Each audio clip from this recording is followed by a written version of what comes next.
तो क्या इस देश के सबसे बड़े परीक्षाओं में से एक नीट के परीक्षा में कोई बड़ा धांधली हो गया है, कोई बहुत बड़ा स्कैम हो गया है जिसके बारे में सोशल मीडिया पर चर्चा हो रही, लेकिन मीडिया के अंदर इसके बारे में कोई चर्चा करना नहीं चाह रहा है।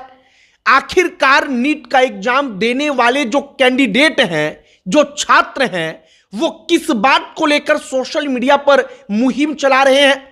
आखिरकार कैसे नीट के एग्जामिनेशन में जब कोई लड़का 720 में से 718 नंबर और 719 नंबर पाता है तो इसको लेकर कहा जाता है कि ये तो क्लियर एक प्रकार का धांधली है। जब 720 में से 720 नंबर 67 छात्र पाते हैं तो इस पर सवाल उठता है, और सबसे बड़ा सवाल तब उठता है जब सोशल मीडिया पर एक पीडीएफ का फाइल, एक कॉपी जो आप कहिए कि वायरल होता है, जिसमें कुछ छात्रों का जो टॉपर्स हैं उनका रोल नंबर दिखाया जाता है कि देखिए वो सब कुछ एक सीरियल से है, और उसमें खास बात है कि उन छात्रों का टाइटल नहीं है बल्कि केवल उनका नाम है, और वो छात्र एक ही सेंटर या फिर एक ही आसपास के सेंटर पर एग्जाम देने गए थे।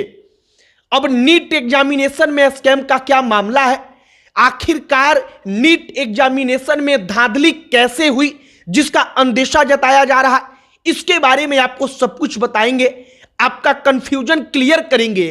और छात्र जो चाहते थे कि आखिरकार इसके ऊपर लोग बातचीत करें, तो हमने सोचा कि इस पर एक वीडियो बनाया जाए। अब आगे बातचीत करने से पहले हमारा नमस्कार स्वीकार करिए। हमारा नाम मोहित कुमार सिंह है, और अब एक एक करके नीट एग्जामिनेशन में धांधली की जो तमाम वजहें बताई जा रही हैं इस पर ध्यान दीजिए। सबसे पहली वजह कही जा रही है कि नीट एग्जामिनेशन का रिजल्ट जो है वो उस वक्त पर जारी कर दिया गया जिस वक्त पर नीट एग्जामिनेशन का रिजल्ट आया और टेलीविजन चैनलों पर इलेक्शन के रिजल्ट की चर्चा हो रही थी। जो मेन स्ट्रीम मीडिया है उसको इससे कोई फर्क पड़ा ही नहीं कि नीट एग्जामिनेशन में कौन पास हुआ, कौन कितना नंबर लाया, या नीट एग्जामिनेशन को लेकर क्या चर्चा चल रही है, क्योंकि मेन स्ट्रीम मीडिया का ध्यान सरकार बनाने और कौन किसका समर्थन करेगा इसके ऊपर था।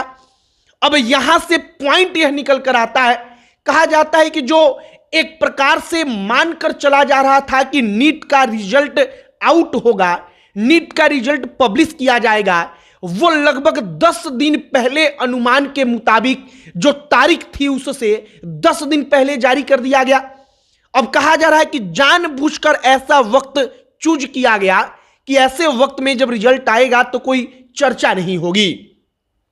अब दूसरा पॉइंट, अब नीट एग्जामिनेशन में अगर कोई छात्र 720 में 719 और 718 नंबर पाता है तो इसको लेकर कहा जाता है कि ये तो क्लियर धांधली है। अब ये धांधली कैसे है, जो तर्क है आप उसको समझिए।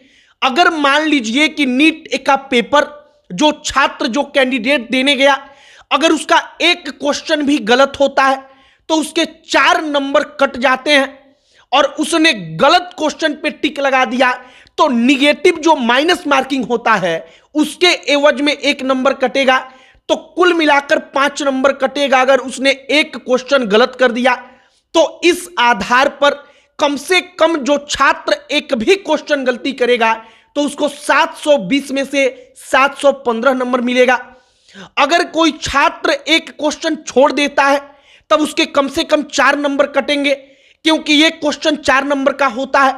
अब 4 नंबर कटेगा मतलब कि 716 नंबर हो सकता है, लेकिन 718 और 719 नंबर जब छात्र पाते हैं तो इसको लेकर कहा जाता है कि देखिए यही धांधली है।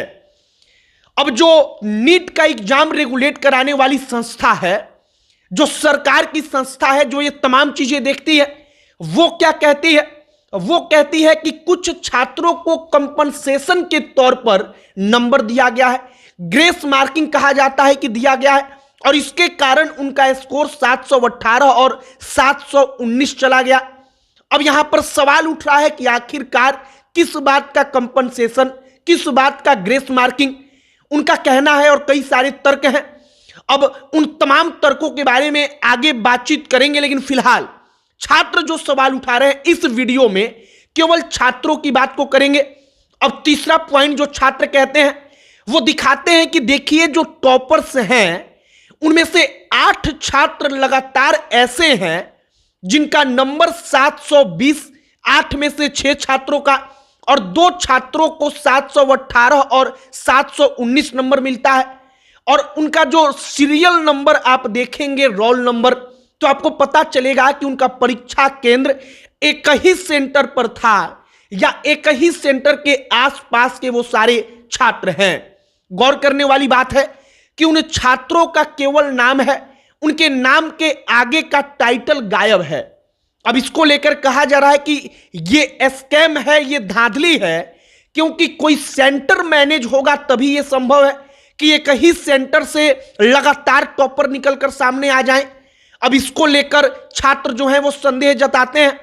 जो तमाम टीचर्स भी हैं वो भी इसमें अब छात्रों के साथ जुड़ चुके हैं इस मुहिम में, वो सवाल उठा रहे हैं। और नीट एग्जामिनेशन को देने वाले छात्रों की संख्या कई लाख में है। धांधली का जो कारण है, जो संदेह जताया जा रहा है, वो तब और गहरा जाता है, और इसलिए गहरा जाता है क्योंकि जब नीट का एग्जाम हो रहा था तब पटना में पटना पुलिस ने बिहार में कई सारे लोगों को पकड़ा, गिरफ्तार किया, जहां पर पेपर लीक हुआ था। जो लोग पेपर लीक करा रहे थे, और इसके कारण कहा जा रहा है कि देखिए पूरा का पूरा गेम खेला गया, अंदर ही अंदर नीट के एग्जामिनेशन में बड़ी धांधली हुई। एक ऐसी धांधली और रिजल्ट जानबूझकर चुनाव के वक्त में निकाला गया कि इसके ऊपर मेन स्ट्रीम मीडिया चर्चा ना करे। अब मेन स्ट्रीम मीडिया चर्चा क्यों नहीं कर रही, इस पॉइंट को समझना बेहद जरूरी है। मेन स्ट्रीम मीडिया का पूरा ध्यान इस वक्त पर सरकार पर है। कौन सी पार्टी बहुमत में नहीं आई, कैसे बहुमत जुटाया जाएगा, कौन सी पार्टी किसके साथ जाएगी, और इन तमाम चीजों के बीचों बीच जो है नीट एग्जामिनेशन का पेपर का रिजल्ट सामने आता है, और इस रिजल्ट को लेकर तमाम प्रकार के सवाल खड़े होते हैं। फिलहाल नीट एग्जामिनेशन को लेकर जो तमाम सवाल खड़े हुए हैं कि कैसे कोई छात्र 718, 719 नंबर ला पाएगा, इस पर नीट जो कराती है उस संस्था ने क्या जवाब दिया है, ये तमाम चीजें हमने आपको बताया। और छात्रों का जो पॉइंट था हमने इस वीडियो के माध्यम से रखा है। आगे हमारी कोशिश होगी कि हम एक और वीडियो बनाएं जिसमें और स्पष्ट तरीके से जब मामला साफ होता है, जब जवाबदेही वाले संस्था कुछ कहती है, अधिकारी जवाबदेह जो है वो कुछ बताते हैं, तो उस पर एक वीडियो बनाएंगे। फिलहाल आपकी क्या राय है कमेंट बॉक्स में लिखकर बताइएगा। वीडियो शेयर कीजिएगा, हमारे चैनल को सब्सक्राइब कीजिएगा, हमारे साथ जुड़ जाइएगा। अब अंत में हमारा परिचय, हमारा नाम मोहित कुमार सिंह है। बहुत बहुत धन्यवाद।